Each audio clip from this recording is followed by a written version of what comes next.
अगर आपको निरोगी रहना है तो बस ये एक छोटा सा काम आज से ही करना शुरू कर दीजिए।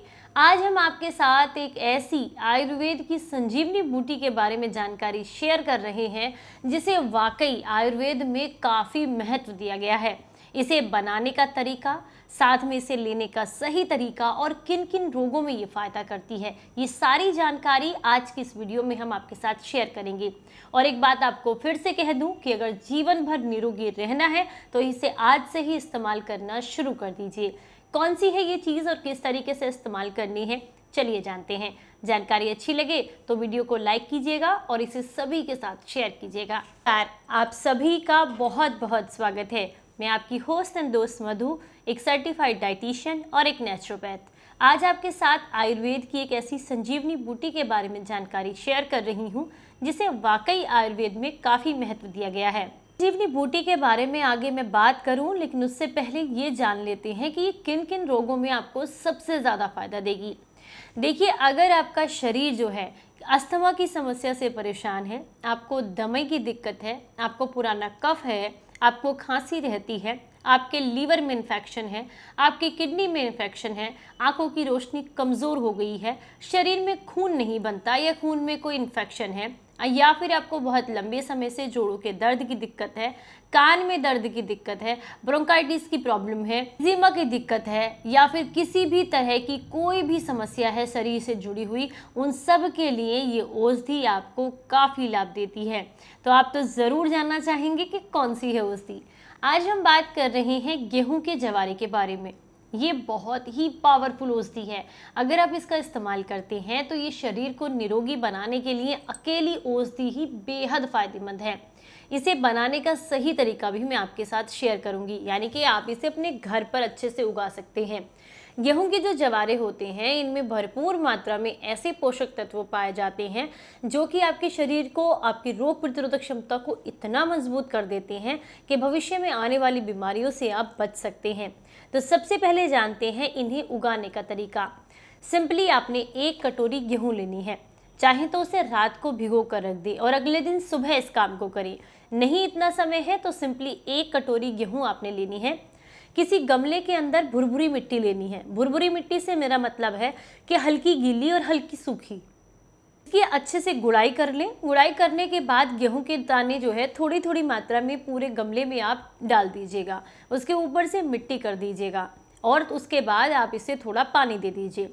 अब इसे आपने लगातार कम से कम 10 से 15 दिन तक, लगभग मान के चलिए 2 से 3 हफ्ते तक, बस दूसरे या तीसरे दिन थोड़ा पानी का छींटा डालते रहना है। हालांकि अभी गर्मी का मौसम है तो थोड़ा पानी देते रहिएगा। ये अपने आप 2 से 3 हफ्ते के अंदर आप देखेंगे अच्छी मात्रा में आपके ज्वारे उग करके तैयार हो जाते हैं। हालांकि हो सकता है कई बार समय ज़्यादा लग सकता है, तो 4 हफ्ते लग सकते हैं। इससे ज़्यादा समय नहीं लगता है, धीरे धीरे करके आपके जवारे निकलने शुरू हो जाते हैं। तो ये तो है इन्हें उगाने का सबसे सिंपल और आसान सा प्रोसेस। एक गमले के अंदर जितने ज्वारे लगेंगे उन्हें कम से कम आप 8 बार इस्तेमाल कर सकते हैं। तो ये देखिए कितने सस्ते में ये औषधि बनकर तैयार हो जाती है। अब इन्हीं फ्रेश ज्वारों में से आपने एक मुट्ठी ज्वारे लेने हैं। उन एक मुट्ठी ज्वारों को आपने किसी खरल में डालना है और इसके साथ आधा नींबू का रस आपने डालना है। साथ में 1 इंच अदरक का टुकड़ा आप इसमें डालेंगे। अगर आपके जोड़ों में बहुत ज़्यादा दर्द रहता है तो ऐसे में चाहें तो अदरक की जगह पर सौंठ पाउडर भी आप आधा चम्मच इसमें डाल सकते हैं। इन्हें अच्छे से कूट छेद करके आप इसका रस निकाल लें। एक मुट्ठी ज्वारों में जितना भी रस निकलेगा इसमें आप चाहें तो 1 या 2 चम्मच पानी मिला सकते हैं। वैसे मिलाने की ज़रूरत नहीं है। आप इसे किसी कपड़े में डाल करके कपड़ छन कर लें। ये जो रस निकला है तो चाहें तो इसमें थोड़ी सी मात्रा में धागा मिश्री मिलाकर या फिर ऐसे भी आप इसको ले सकते हैं, क्योंकि इसका कोई खास टेस्ट नहीं होता।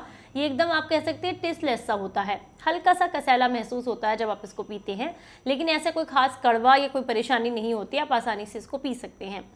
इसे लगातार सुबह खाली पेट आपने एक मुट्ठी ज्वारों का रस निकाल करके लेना है और लगातार 15 से 20 दिन लेके देखिएगा। उसके बाद मुझे उम्मीद है आप कमेंट बॉक्स में आकर के मुझे इसके फायदे ज़रूर बताएंगे। तो ये तो मैंने आपको बता दिया इसे उगाने का तरीका, इसे इस्तेमाल करने का तरीका। चलिए अब जानते हैं किस किस रोग में किस तरीके से आपको ये फ़ायदा करता है। जैसा कि हम सभी जानते हैं कि पौधों के अंदर जो पाया जाता है हरा रंग, वो क्लोरोफिल के कारण होता है। ऐसे ही इसके अंदर भी जो प्रमुख तत्व होता है वो क्लोरोफिल होता है।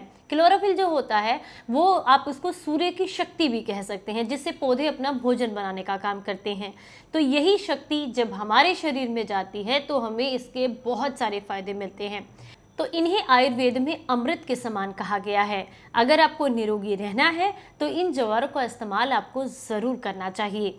हमारे शरीर के लिए हीमोग्लोबिन बहुत ज़रूरी होता है, लेकिन हीमोग्लोबिन में भी एक तत्व है हेमिन, जो कि सबसे ज़्यादा ज़रूरी होता है।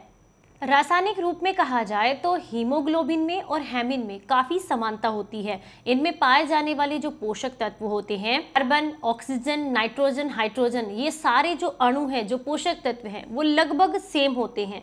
संरचना भी सेम होती है, लेकिन एक छोटा सा फर्क होता है। के परमाणु केंद्र में मैग्नीशियम पाया जाता है, लेकिन वहीं हेमिन के परमाणु केंद्र में जो है वो लोहा पाया जाता है। ये एक छोटा सा अंतर इनके अंदर होता है। इसीलिए अगर आप गेहूं के जवारों को हरा रक्त कहें तो ये कहना बिल्कुल भी गलत नहीं होगा। तो सबसे पहले उनके लिए फायदेमंद है जिन्हें दमा, अस्थमा या साइनस की दिक्कत रहती है। ऐसे लोगों के लिए ताज़ा ज्वार जो होता है, ज्वारे, उनका रस निकाल करके अगर उसमें थोड़ी सौंठ डाल करके आप इस्तेमाल करते हैं तो इससे आपको दमा, अस्थमा, साइनस या सांस की नली से जुड़ी हुई सारी समस्याओं में काफ़ी लाभ मिलता है। लेकिन लगातार आपने कम से कम इसको 2 महीने तक इस्तेमाल करना होता है बेहतर रिजल्ट्स के लिए। आयुर्वेद के अनुसार तो असाध्य से असाध्य रोगों के अंदर भी जवारे का जो रस होता है वो काफ़ी फायदा देता है।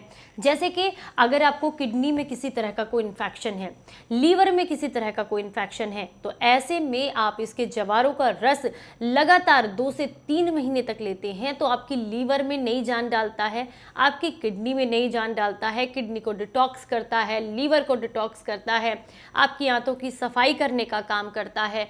अगर शरीर में कहीं भी किसी भी हिस्से में आपके अगर ब्लॉकेज का प्रॉब्लम है या फिर आपको बहुत लंबे समय से कहीं पर भी हाथ पैरों में सुन्नपन की दिक्कत है तो उसको ठीक करने में ये आपको काफ़ी ज़्यादा मदद करता है।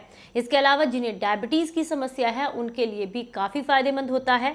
अगर आपको आंखों से जुड़ी हुई कोई समस्या है तो उसके लिए भी आपको काफ़ी फायदा करता है, क्योंकि इसमें पाए जाने वाले जो पोषक तत्व हैं वो आंखों की रोशनी बढ़ाने में काफ़ी मदद करते हैं।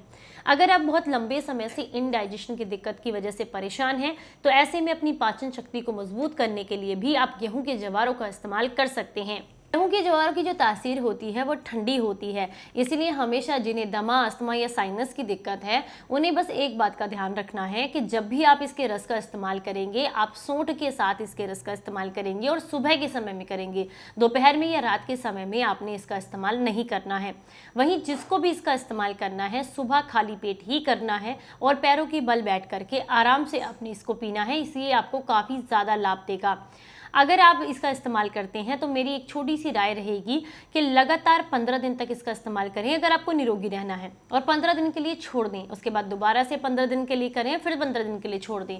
जब इस तरीके से आप गेहूं के जवारों का इस्तेमाल करते हैं तो ये आपके शरीर के लिए जितने भी ज़रूरी पोषक तत्व हैं वो भी आपको देते हैं, इनडाइजेशन की दिक्कत से भी आपको बचाते हैं, लेकिन इनकी आदत नहीं लगती है क्योंकि ये एक औषधि है और अगर आप इसका लंबे समय तक इस्तेमाल करेंगे तो फिर शरीर को इसकी आदत हो जाती है। वो औषधि शरीर पर काम करना बंद कर देती है, उसे एक आहार के रूप में लेने लग जाती है। तो इसीलिए बीच बीच में गैप देना बहुत ज़रूरी है। अगर आज की ये जानकारी, ये वीडियो आपको अच्छी लगी हो तो मैं आपसे एक छोटी सी रिक्वेस्ट करूंगी कि इस जानकारी को सभी के पास तक पहुंचाएं। हो सकता है किसी न किसी को इससे कुछ फ़ायदा मिले। जानकारी पसंद आई हो तो लाइक करें और सभी के साथ शेयर करें। चलिए फिर मिलेंगे किसी नई जानकारी के साथ। तब तक अपना ख्याल रखें, अपनों का ख्याल रखें और हंसते मुस्कुराते रहें। Stay healthy, stay happy. Bye bye. नमस्कार।